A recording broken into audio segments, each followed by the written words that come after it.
नमस्कार, मेरा नाम ज्ञानेश्वर है और आप देख रहे हैं लाइव फितिस। मेरे साथ न्यूज रूम में पटना हाईकोर्ट के एडवोकेट देव प्रकाश सिंह साहब हैं। इनसे हम कानूनी ज्ञान प्राप्त करते रहते हैं आप दर्शकों के लिए। आप दर्शकों का जो सवाल होता है वह सवाल भी हम लेते रहते हैं।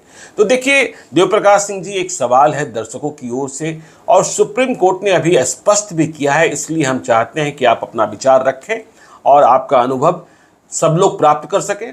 देखिए, जब क्रिमिनल केसेज होते हैं और जमानत की बात आती है, मामला हाईकोर्ट तक पहुंचता है, तो मैं यह कहते हुए बार बार सुनता हूं कि जो एक्यूज होते हैं वे कहते हैं फला जज साहब के यहाँ मेरी अर्जी लग जाए तो जमानत हो जाएगी, या यह भी कहते हुए सुनता हूं कि उसे जमानत उस कोर्ट से मिल गई इसी मुकदमे में, कहीं गलती से मेरी अर्जी किसी दूसरे कोर्ट में न लग जाए।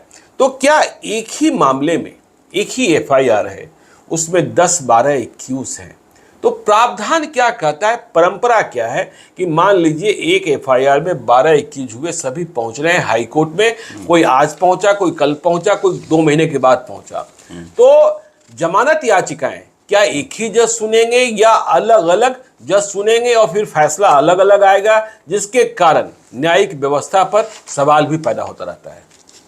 देखिए, पटना हाई कोर्ट में जब चीफ जस्टिस संजय करोल साहब थे तो उन्होंने एक नियम बना दिया था कि एक एफआईआर में भले 14, 15, 20 आदमी, कभी कभी होता है पूरे इलाके, गांव, घर, परिवार सबका नाम डाल दिया। घटना जो आदमी है वहाँ नहीं है, पुलिस ने डाल दिया, अब सब परेशान। तो अब किसी की क्षमता है कि कोई तुरंत जाके बेल हाई कोर्ट में लगा देगा, यहाँ से रिजेक्ट हुआ नीचे वाले कोर्ट से हाई कोर्ट लगा दिया। किसी की क्षमता है कि 2 महीना बाद लगाएगा, किसी की क्षमता 3 महीने के बाद लगाएगा। एक तो ये बात हुई। दूसरी बात यह हुई जो आपने कहा कि जजेस तो व्यक्ति हैं ना, कोई थोड़ा लिबरल माइंड के हैं, कोई थोड़ा सख्त माइंड के हैं, कोई दंडाधिकारी ज़्यादा बन जाते हैं, किन्हीं को लगता है कि नहीं हम रिलीफ देने के लिए यहाँ बैठे, अगर हम यहाँ से बेल नहीं देंगे तो कहाँ जाएगा आदमी, सुप्रीम कोर्ट जाएगा क्या हर एक आदमी। वो तो अपने यहाँ के 99% लोगों के लिए सुप्रीम कोर्ट हाई कोर्ट ही है, वो ऊपर जा नहीं सकता है।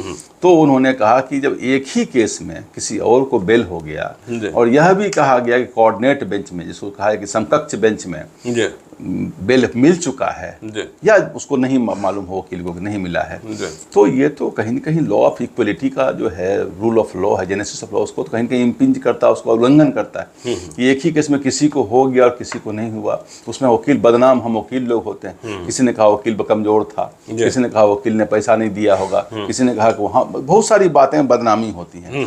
जस्टिस संजय करोल साहब जो चीफ जस्टिस थे, उन्होंने कानून बनाया था, रूल बनाया था पटना हाईकोर्ट के लिए, पटना हाईकोर्ट में, कि एक एफआईआर के सारे केस को क्लब करो, टैग कर दो, 10-20 जो भी आदमी एक ही केस में कोर्ट में लगेगा, और उसी दिन सबकी, चाहे 1 महीना पहले लगाओ, 2 महीना बाद लगाओ, एक बार में सबकी सुनवाई हो जाएगी। अभी भी है ये कानून पटना हाईकोर्ट में। कभी कभी कुछ गलती कंप्यूटर से हो जाती है।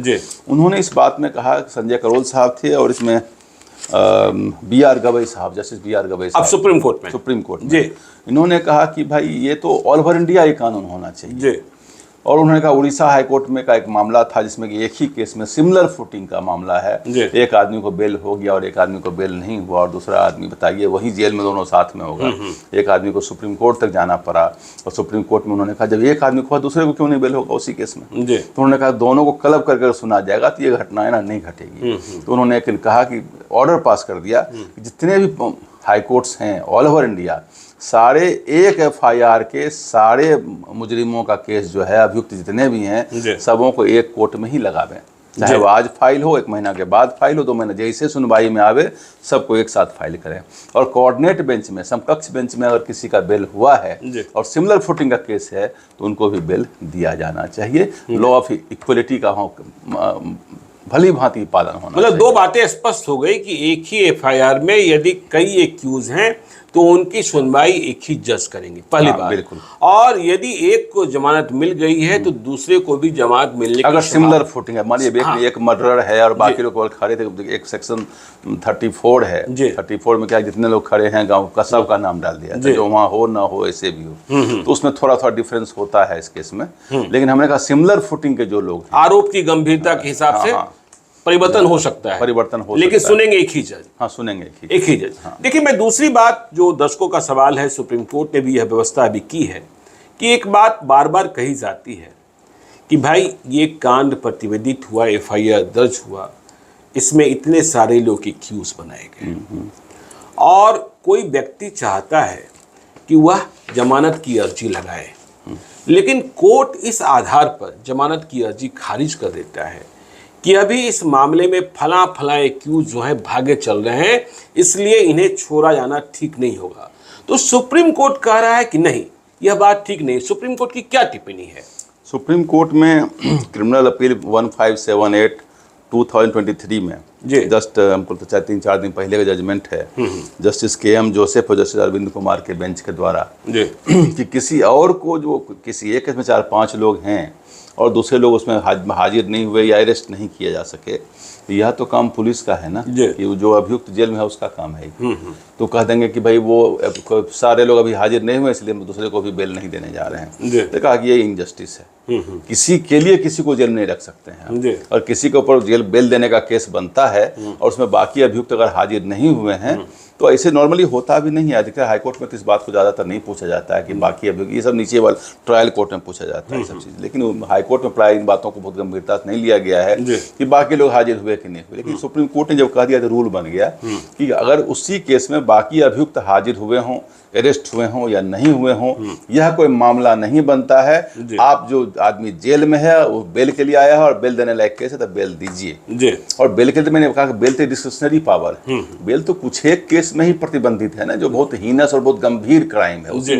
अधिकतर केस में जो आदमी ट्रायल को सपोर्ट कर रहा है, इन्वेस्टिगेशन को सपोर्ट कर रहा है और 7 साल तक का 10 साल तक सजा है, तो उसको तो नॉर्मली बेल मिल ही जाता है और मिल भी जाता है, बारिंग ए फ्यू एक्सेप्शंस। मतलब इस आधार पर जमानत की अर्जी नहीं ठुकराई जा सकती कि राज्य सरकार की ओर से या प्रोसिक्यूशन की ओर से कहा जा रहा है कि इस मामले में अभी इतने भागे चल रहे हैं। बार कहते हैं सबको हाजिर करो, सबको अरेस्ट करो, उसके बाद पिटीशन सुनेंगे, से नहीं सुनेंगे। आपने दूसरी बात, इलीगल है, ऐसा स्टेप आप नहीं ले सकते। आपने दूसरी बात कही कि पटना हाईकोर्ट में आजकल, देखिए पटना हाईकोर्ट के बारे में मुझे यह पता है कि इधर के दिनों में जमानत मामलों की सुनवाई में काफी तेजी लाई गई है और कई जजेज हैं जो लगातार मामले को सुन रहे हैं, निपटा रहे हैं, संख्या में निपटा रहे हैं, काफी संख्या में छुट्टी में भी 11 बेंच काम कर रहा है समर वेकेशन में। हाँ, आपने ही एक दिन कहानी बताई थी कि एक जज साहब ने तो रात के 2 बजे तक जग कर, लोग रात बैठ के ऑर्डर लिख रहे हैं। बिल्कुल होना भी चाहिए, ये मानवता है।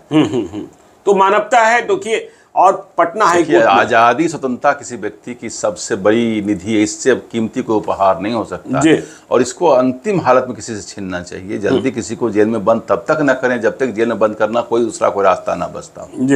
और ये जो अपने यहाँ संविधान के निर्माता लोग थे, और शुरू में तो महात्मा गांधी नहीं थे संविधान बनने वक्त, लेकिन उनका भी यही था कि आज़ादी का मतलब ये जो अंग्रेज टाइप का जो कानून है कि पकड़ से बंद कर दो, ये कर दो, कुछ भी बात पर, ये से इन चीज़ों को रोकना चाहिए। लोगों को महसूस, हर व्यक्ति को महसूस हो कि हम आज़ाद देश के नागरिक हैं। तो जब तेजी आई है तो जल्दी से सुनवाई की तारीखें भी पटना हाईकोर्ट में अब आ रही हैं, उसी गति से बढ़ रहे हैं। पटना में आप जानते हैं कि पटना में तो 20,000 फाइल होता है केस हर एक महीना। अच्छा, जो शायद ही किसी हाईकोर्ट में फाइल होता हो।